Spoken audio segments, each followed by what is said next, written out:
Hi, I'm Terry Kolath. I'm here today with half of the dynamic teaching duo that are going to present this class in the Academy of Lifelong Learning, exploring the Bill of Rights, the Eighth Amendment's cruel and unusual punishment clause. Wayne Swanson of Turban, my guest today, is going to team teach with J. Kelly Wright of the Estuary.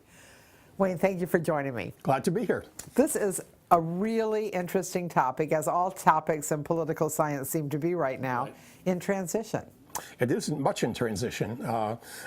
What we will be concentrating on is the events of the last 50 years. Since mid-1970s, there have been a lot of changes in the way in which the courts interpret the death penalty, the way in which the states legislatively have changed the death penalty.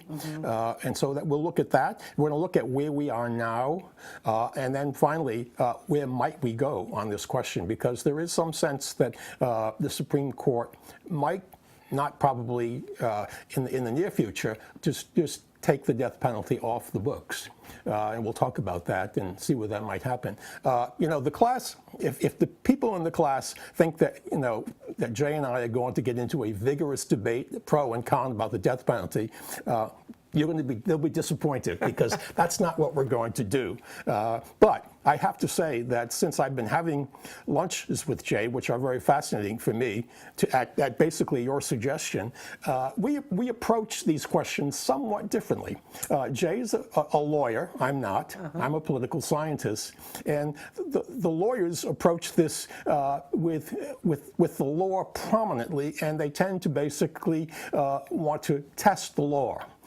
Political scientists, you could say, are a little more willing to question the law, and that may be quick to suggest alternatives or to criticize the law. And so I think that people who come to the class will probably see a little different approach from me as well, and a different one from Jay a little bit. Yeah. That's interesting, because as a teacher, a mother, and a grandmother, we operate kind of with the this is what will happen if you do it. Yeah. The what ifs of punishment and justice and learning. And it's curious to me to see if this really has been an incentive. Having a death penalty, has that really kept people from doing those heinous crimes? Right now, in the last 50 years, I think most studies would say no is the answer to that. And one of the reasons is that there is such a long waiting period once the death penalty is imposed until it is actually administered.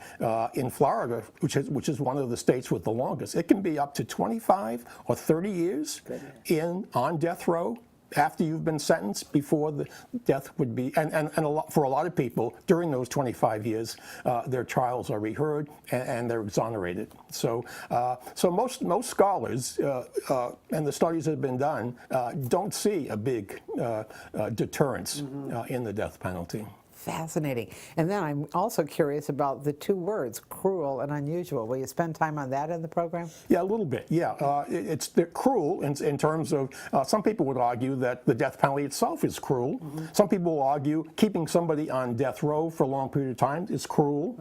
And so there's the cruel dimension, and then there's the unusual dimension. And the unusual one is that when a penalty becomes so rarely used, after it has been used for a while, is it time to basically say, no, this doesn't work? And I think there are some, you know, who would argue that it's just not used that often anymore.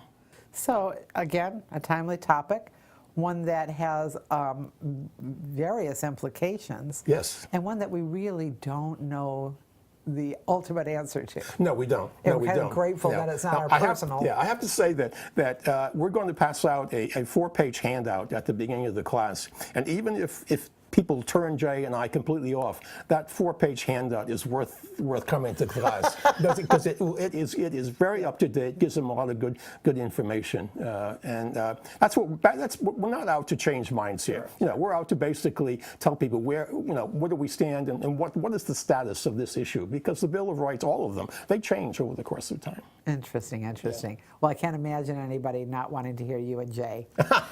Please come and join us. It's going to be a fabulous experience, as always, something to make us think.